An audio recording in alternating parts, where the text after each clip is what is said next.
हरिशंकर यादव जी।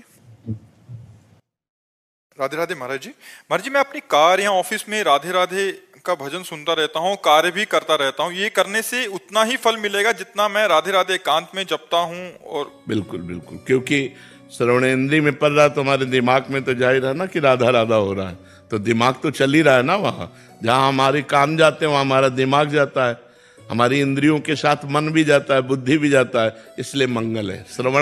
श्रवण तो हो रहा है ना, श्रवणम कीर्तनम स्मरणम। श्रवण करना, कीर्तन करना, स्मरण करना, तीनों को बराबर फल है। स्मरण अंदर, श्रवण बाहर से हो रहा है, कीर्तन मुख से करते हैं, तो कीर्तन करना है तो वही फल है, श्रवण करना है तो वही फल है, स्मरण करना है तो वही फल है। सुभद्रा यादव जी, गुड़गांव से। राधे राधे महाराज जी। महाराज जी, हमने फोन में देखकर आपको गुरु बना लिया और आपके श्रीमुख से राधा नाम सुनकर राधा राधा जपते हैं। हम कहते हैं गुरु की बात मान लो। गुरु बनाने से क्या है? गुरु की बात मान लो, गुरु की बात मान लो, बस दूर रहो, लाखों कोस दूर रहो, हमारी बात मान लो, तुम्हारा मंगल हो जाएगा। बात मानने से है। हम कहते हैं राधा राधा जपो, गलत आचरण मत करो, वो गुरु है। वो जो बात है वही गुरु है, उसी को मान लो, उसी को आचरण में उतार लो, उसी से मंगल हो जाए। आजकल आप तो बड़े भाव से आजकल ज्यादातर यही हो रहा है कि जैसे अन्य रिश्ते ऐसे गुरु का रिश्ता बना लिया गया, कुछ सेव संतरा फल फूल, वैसे तो सोच कल्याण नहीं होने वाला। रिश्ता बनाने से कल्याण नहीं होता, कल्याण होता है आज्ञा पालन करने से। आज्ञा सम्न सुसाहिब सेवा। ये सेव संतरा, रुपया पैसा, भोजन, कपड़ा लत्ता, ये कल्याण नहीं करेगा। कल्याण करेगा उनकी बात मान लिया और वैसे ही चल दिया। कभी उनसे मिलो चाहे ना मिलो, आपका कल्याण हो जाएगा।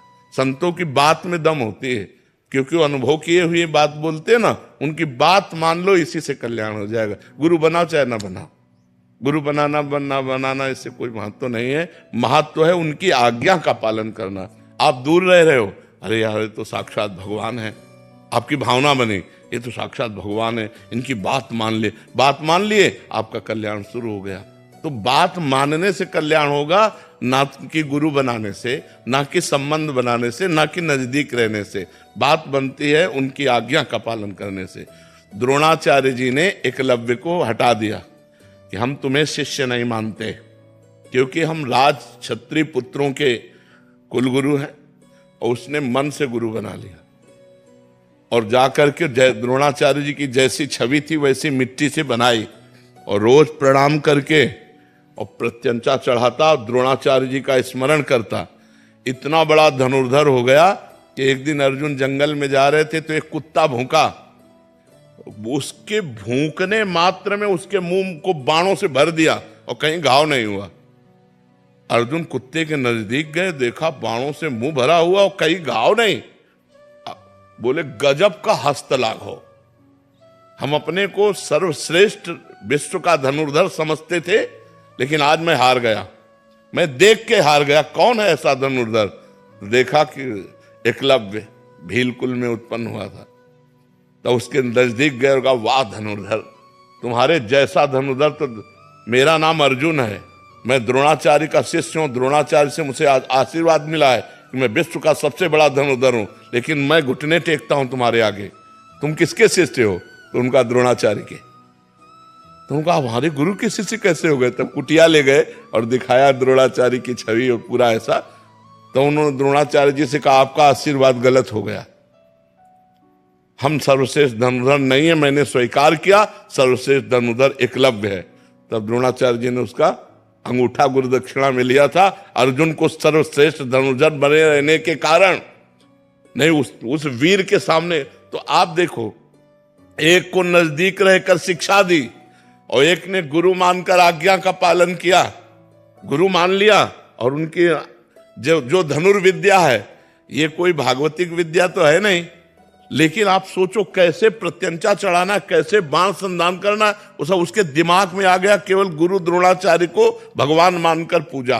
तो हम गुरु को भाव में स्वीकार करें और उनकी आज्ञा का पालन करें। गुरु से बताने की जरूरत है नहीं कि मैं तुम्हें गुरु बनाता हूं, अपने आप आपका कल्याण हो जाएगा। सुनीता जी। महाराज जी, एक माता स्वयं कर्म और वाणी में संतुलन बनाकर चरित्र निर्माण कर अपनी युवा संतान को भौतिक आकर्षण, नाना प्रकार की लालसाओं से कैसे बचा सकती है महाराज? बचपन से।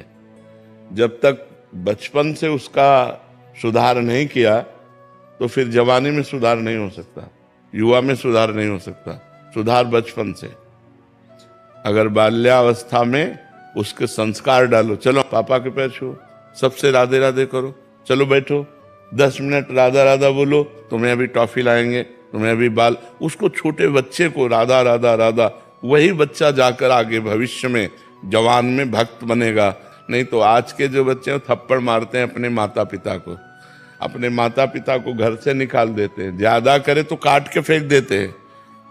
आतंक भर गया है दिमाग में दुष्टता भर गई है, क्योंकि आधुनिक पढ़ाई और आधुनिक सफलता देख देख करके वो मतलब उनकी जो बुद्धि है वो भ्रष्ट हो गई, अध्यात्म से भ्रष्ट हो गई। बहुत पुराने समय में गांव में नौटंकी होती है ना, नौटंकी में एक नाटक देखा था सुल्ताना डाकू, उसी सुल्ताना डाकू पे बनाया गया था। सुल्ताना डाकू था, बहुत बड़ा डाकू था। उसको जब फांसी की सजा मिली, अंग्रेजों का राज्य था, तो उनसे पूछा गया तुम्हारी अंतिम इच्छा क्या है? तो उन्होंने कहा हमें माँ के गले लगना है। तो उनकी माँ बुलाई गई, वो रोती हुई आई, जब गले लगी तो दांत से मुंह में नाक काट ली उसने ऐसे।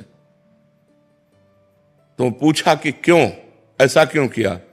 तो बोले जब मैं कक्षा 1 में था एक कलम चुरा के लाया था, तो माँ ने कहा था शाबाश बच्चा, लिखने के काम में आएगी। तो मैंने समझा अच्छा है, आज मैं सुल्ताना डाकू बना हूं तो इस माँ के कारण बना हूं। अगर ये पहली कलम में हमें थप्पड़ जमा देती तो आज मैं फांसी में न चढ़ता, मैं आज गलत कार्य में न जाता। तो बच्चे की जीवनी बनाने वाले माता पिता ही होते हैं। यदि प्रारंभ से बच्चे को पूजा में बैठालना, सतोगुणी बातें सिखाना, शास्त्र सुनाना। अच्छा, हम लोग संत क्यों बन गए? घर में भागवत होती, घर में रामायण होती, घर में संत जन आते, घर में जब देखो तो भगवत चर्चा हो रही, भोग लगा के भोजन पाना, एकदम भागवत। मोहल्ले में कहीं प्याज लहसुन नहीं आता, ऐसा पवित्र ब्राह्मणों का कुल, तो उससे संस्कार बने, अल्लाह भगवान के मार्ग में हम आ गए। तो अगर संस्कार सही ना हो तो फिर जवानी में संभालना कठिन होता। जवानी में तो उन्माद अवस्था होती, फिर नहीं संभाला जा सकता। बाल्यावस्था से बच्चे को संभाला जाए तो वो महान बन जाएगा। और संभालना तो गर्भ अवस्था से ही होता है। जब बच्चा गर्भ में हो, ब्रह्मचर्य से रहे, खान पान सही रखे और भगवान की चर्चा सुने तो संस्कार उस पर पड़ते हैं। जब कयाधु प्रहलाद जी की माँ गर्भवती थी, प्रहलाद जी गर्भ में थे, तो देवराजेंद्र बंदी बना कर ले जा रहे थे। तो देवर्षि नारद जी रास्ते में मिले, उन्होंने कहा इनको कहाँ ले जा रहे हो? बोले हिरण्यकश्यप का वीर्य है, ये दैत्य है, महान भयानक होगा, ये जब पैदा होगा तो इसे मार देंगे। तो उनका नहीं, गर्भ हत्या या बालक शिशु की हत्या ये ठीक नहीं, छोड़ो तुम इसे। तो नारद जी की आज्ञा से उन्होंने नारद जी अपने आश्रम ले गए, और गर्भस्थ शिशु अंदर जब थे तभी से भगवान की चर्चा, नवधा भक्ति का वर्णन, भगवान का नाम कीर्तन अपने आश्रम में। तो देवर्षि नारद जी के प्रभाव से प्रहलाद जी पैदा हुए। गर्भस्थ शिशु पर प्रभाव पड़ता है, जैसे चक्रव्यूह की रचना गर्भस्थ शिशु अभिमन्यु पर प्रभाव पड़ा। मां 7वें द्वार भेदन में सो गई, तो इसलिए वो 7वां भेदन करना नहीं जाने, नहीं 6 चक्रव्यूह को तोड़ना वो जान गए थे, गर्भ में ही जान गए थे। जब बालक गर्भ में हो तो ब्रह्मचर्य रहना चाहिए, खान पान शुद्ध रखना चाहिए, भागवतिक वातावरण रखना चाहिए। और जब बच्चा हो जाए तो जब तक जवान ना हो तब तक उसे अच्छे आचरणों की शिक्षा देनी चाहिए, पूजा में बैठालना चाहिए, तो एक सतोगुणी आदमी बनेगा। अब बचपन से माता पिता बालकें बुलावें, उदर भरे सोई जतन सिखावें। अच्छा, बच्चे देख रहे हैं हमारे माता पिता क्या आचरण कर रहे हैं। अब आप नशा कर रहे हो, आप गंदी बातें कर रहे हो, हंसी मजाक कर रहे हो, गाली दे रहे हो, तो वही संस्कार तुम्हारे बच्चों में पड़ रहे हैं। तो हम स्वयं सुधरें, माता पिता स्वयं सुधरें, ये सावधानी रखें कि बच्चों की दृष्टि में उनकी किसी भी तरह की हरकत ना आने पावे। और वार्ता में अब माता पिता लड़ रहे हैं, गाली दे रहे हैं, बच्चा छोटा सा देख रहा है, वही संस्कार उसके अंदर पड़ रहे हैं। माता पिता गलत आचरणों से युक्त हैं तो बच्चों में वही संस्कार गंदे पड़ रहे हैं। तो बहुत सावधानी पूर्वक गृहस्थी धर्म में यदि चले तो ये बहुत बड़ा धर्म है। अपने बच्चे को एक समाज का सेवा करने वाला बनाए, भगवान का भक्त बनाए, तो जन्म होना बच्चे का ठीक हुआ। नहीं तो देखो ना अब कैसे कैसे बच्चे पैदा हो रहे हैं कि बड़े बूढ़े माताओं बहनों के साथ कैसा व्यवहार कर रहे हैं कि तुम जवान हो, गिरे को उठाना चाहे कि गिराना चाहे। कोई माँ बहन जंजीर पहने ऐसे नजदीक मोटरसाइकिल ले मारा ऐसे, वो हाथों घसीलती चली जाए। अब कहाँ लगा, कहाँ कष्ट हुआ, अब इतना निर्दयी हो गया है और उतने में उसकी जान पर खेल गए। तो ये जवान लोग जो है जो गलत रास्ते अपना रहे हैं उसका कारण है उनको बचपन से अध्यात्म की शिक्षा नहीं मिली।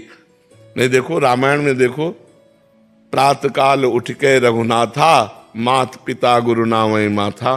स्वयं भगवान राम प्रातः काल उठ करके माता पिता और गुरुजनों के चरणों में माथा रख के प्रणाम कर। अब कौन बच्चा प्रणाम करता है? क्योंकि सिखाया नहीं गया, आचरण ही नहीं दिए गए। जिनको सिखाया गया वो बच्चे करते हैं और जो करेंगे वो आगे उन्नति को प्राप्त होंगे।